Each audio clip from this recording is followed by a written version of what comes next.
Hola, bienvenidos un día más al canal. Hoy os traemos toda la actualidad del Tour de Polonia. Como siempre, aquí encontraréis las últimas noticias del ciclismo. Si queréis que sigamos pedaleando juntos, dale al like y suscríbete.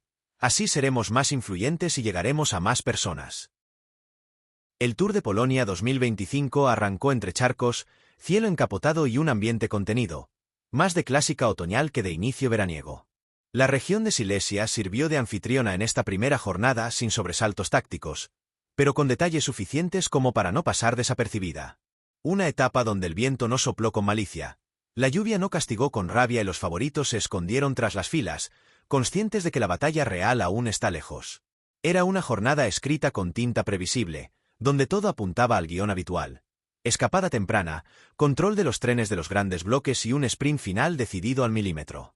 Y así fue. Un arranque sin giros inesperados, pero que dejó postales y nombres que se repetirán a lo largo de la semana. En Legnica se impuso el holandés Olav Koig, velocista punzante del Visma Lease Bike, que dejó claro desde el primer día que sus piernas han llegado a Polonia con hambre de podios. Batió en la volata final al prometedor francés Paul Magnier, del Soudal Terrex, mientras que el australiano Jensen Plougrit, del Alpecin, completó el podio. Nada que no estuviera escrito en el libreto. Pero eso no quita que el desarrollo dejara momentos con sabor a ciclismo real. Tensión en el cierre, susto para Fernando Gaviria tras un contacto peligroso en el último kilómetro y una caída masiva que barrió la parte trasera del pelotón en pleno lanzamiento. La etapa fue una bienvenida amable al Tour de Polonia, pero también dejó avisos de que el margen de error es mínimo. Porque aunque no hubo cambios drásticos en la general ni golpes de efecto, sí se dibujó ya la jerarquía entre bloques y la ambición de ciertos nombres. Koig, Magnier, Plougrit, incluso el veterano Mollema, dejaron su tarjeta de presentación. El ciclismo, incluso en sus jornadas más tranquilas, nunca se entrega sin detalles. Desde el primer banderazo en las calles de Wrocław, la escapada tomó cuerpo casi sin resistencia. 4 valientes se destacaron del gran grupo con decisión quirúrgica, buscando protagonismo en una jornada donde los focos sabían que estarían reservados para los hombres rápidos. Lars Boven del equipo Alpecin de Zeunink, Donovan Grondin del Arkea B&B Hotels, Nadav Reisberg del Israel Premier Tech Academy y Patrick Stoss, representante de la selección polaca, formaron el cuarteto de aventureros que puso algo de picante a un día, en principio, plano y controlado. 4 identidades diferentes, 4 motivaciones distintas, pero una misma misión: ganar visibilidad. La ventaja osciló desde el primer momento entre los 60 segundos y los 2 minutos. El pelotón, lejos de tensarse, permitió ese margen cómodo mientras formaciones como Ineos, Visma y Soudal Terrex marcaban el ritmo sin apretar el acelerador. Reisberg, el israelí, fue el primero en perder comba, cediendo ante el empuje constante del trío que resistía. Nada que sorprendiera. Su inclusión en la fuga tenía más de escaparate que de verdadera intención de llegar lejos. Mientras tanto, Boven se hacía con el primer sprint intermedio, apuntando con claridad a sumar puntos más que a buscar gloria.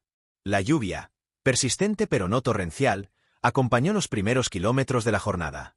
Las carreteras mojadas y el asfalto resbaladizo obligaron a más de uno a extremar precauciones, aunque la calma generalizada impedía cualquier tipo de locura. No obstante, un susto sacudió el grupo principal cuando, alrededor del kilómetro 25, una caída múltiple implicó a una docena de corredores. Afortunadamente, sin consecuencias graves. Uno de los afectados fue el español Gonzalo Serrano, del Movistar Team, que requirió atención médica en carrera, pero logró reincorporarse al grupo principal tras unos kilómetros de tensión. Grondin, firme en su propósito, cruzó en cabeza el segundo sprint intermedio. A estas alturas, los 3 fugados aún mantenían algo más de un minuto de renta sobre el grupo principal, aunque el reloj ya había comenzado su cuenta regresiva. Con el terreno completamente llano y los equipos de los velocistas con todo bajo control, la sensación era que se les dejaba jugar, pero solo hasta cierto punto. Cada kilómetro que pasaba acercaba al pelotón a la escapada y al previsible guión de una resolución masiva. El espectáculo, sin embargo, aún no había dicho su última palabra. El Tour de Polonia, aunque con perfil amable en esta jornada de apertura, no estuvo exento de sobresaltos. El asfalto mojado y algunas zonas urbanas con curvas cerradas obligaron a mantenerse en constante estado de alerta. Mientras el trío de cabeza seguía resistiendo con más fe que opciones reales, en el gran grupo los equipos grandes empezaban a marcar territorio. Visma, con el objetivo claro de trabajar para Olav Koig, fue el que más tiempo asumió el peso de la persecución. Pero no fue el único. El bloque británico de Ineos y la formación belga de Soudal T-Rex también se sumaron con efectivos al control. Resultaba imposible no fijarse en el curioso maillot del Soudal, rebautizado como T-Rex Quickest para esta carrera, retomando el guiño jurásico que ya lucieron en la pasada Vuelta a España. El dinosaurio, presente de nuevo en el pecho de los corredores, generó comentarios y risas en el pelotón, pero también recordó que más allá del marketing, había serias intenciones de disputar sprints y generales. No en vano, el joven Paul Magnier iba perfectamente protegido en el grupo, esperando su oportunidad con paciencia. La velocidad no era alta, pero tampoco lo suficientemente baja como para que la fuga soñara con milagros. En el paso por el kilómetro 85, la diferencia apenas superaba el minuto.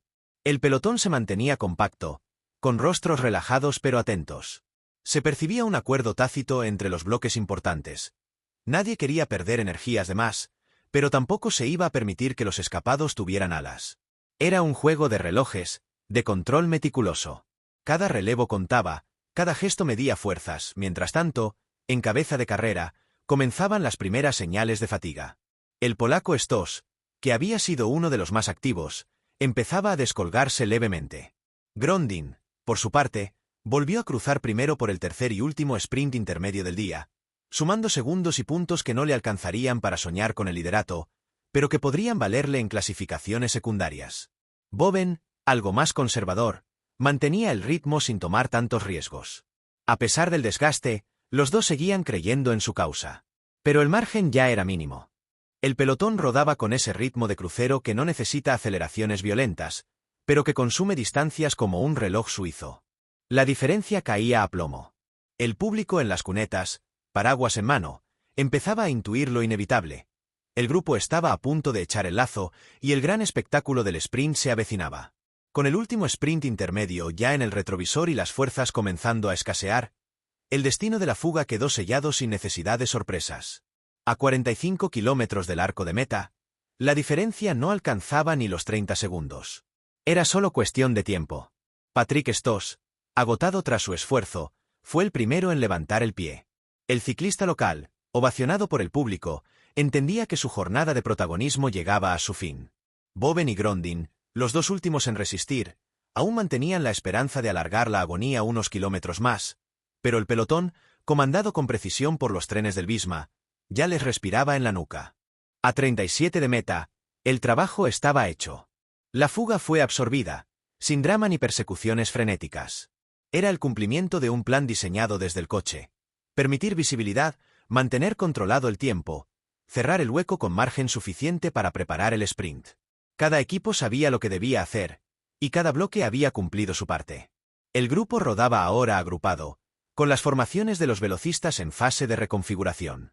Aún faltaba más de media hora para el desenlace, pero ya nadie dudaba de que la resolución sería en línea recta y a máxima velocidad. En esa fase de transición apareció el bloque del Jayco Alula, que hasta entonces había permanecido en segundo plano.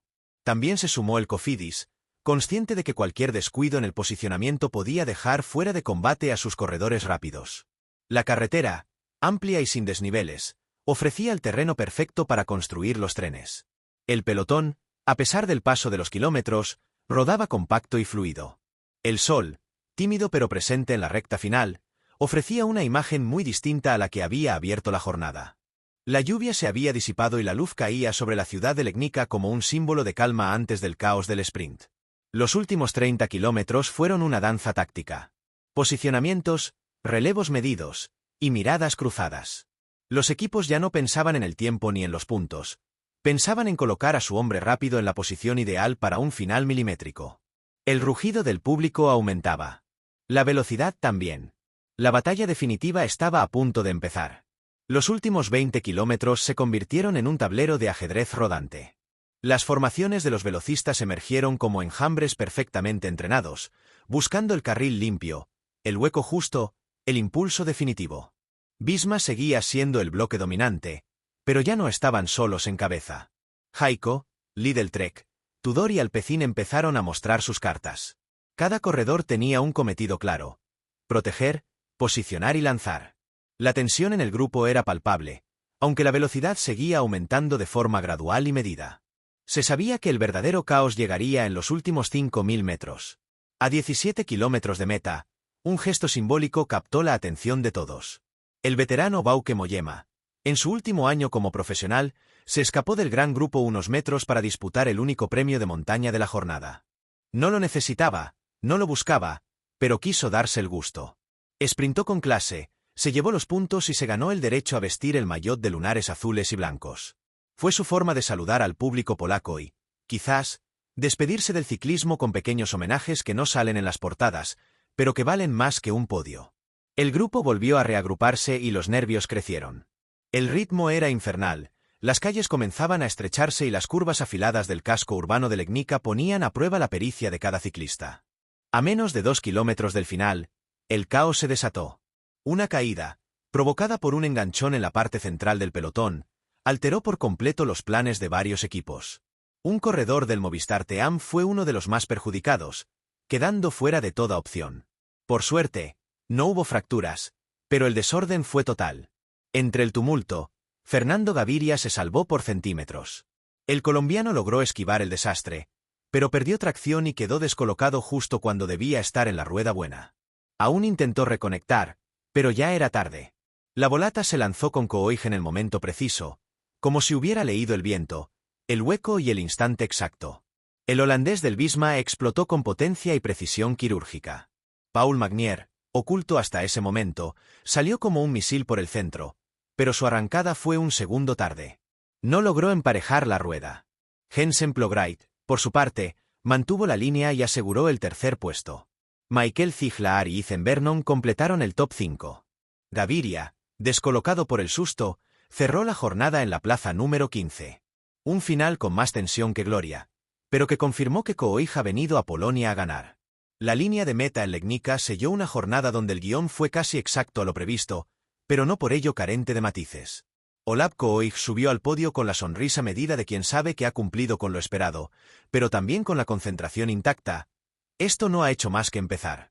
El maillot amarillo quedó en sus manos, acompañado del liderato en la clasificación por puntos y el aviso implícito de que cada llegada masiva llevará su firma, al menos mientras las piernas se lo permitan. Paul Magnier, segundo en meta, quedó con la sensación de haber tenido el golpe, pero no el momento. Su arrancada fue brillante, pero una milésima de lectura lo separó de la victoria. El joven francés del Soudal Terrex se consolida así como uno de los nombres más interesantes del pelotón actual. Si mantiene ese nivel, no tardará en subir un escalón más. Jensen Ploegrijd, sin hacer ruido, metió a Alpecin en el podio, demostrando que la escuadra belga siempre tiene unas bajo la manga cuando se habla de volatas. En las clasificaciones secundarias, Donovan Grondin se llevó el liderato de los sprints intermedios, producto de su constancia en la fuga. Su rendimiento fue más que meritorio, sobre todo teniendo en cuenta que resistió hasta el último suspiro junto a Boven. El francés, campeón en pista, sigue adaptándose con inteligencia a las carreteras del calendario europeo. El maillot de la montaña fue a parar al torso de Bauke Mollema. Un guiño bonito del destino para un ciclista que siempre fue más de clase que de números. A sus 38 años, el neerlandés suma un último logro simbólico antes de colgar la bicicleta al final de esta temporada. Por equipos, Visma se colocó como el bloque más sólido, dominando tanto en lo táctico como en lo colectivo. Mientras que en el apartado de jóvenes, Magnier lidera por delante de Ploegrijd, en un duelo que puede ir creciendo si el recorrido lo permite. En cuanto a los sustos, la caída en los últimos 2 kilómetros dejó secuelas leves pero puso en alerta a los directores deportivos. Aunque la mayoría de los implicados cruzó la meta sin lesiones serias, el aviso quedó claro. El Tour de Polonia no regala nada. Cada metro, cada curva y cada final técnico puede cambiar el destino de una clasificación o de una carrera. Hoy no hubo sorpresas en el nombre del vencedor, pero sí hubo advertencias escondidas bajo la superficie de una etapa aparentemente sencilla. La carrera ha comenzado.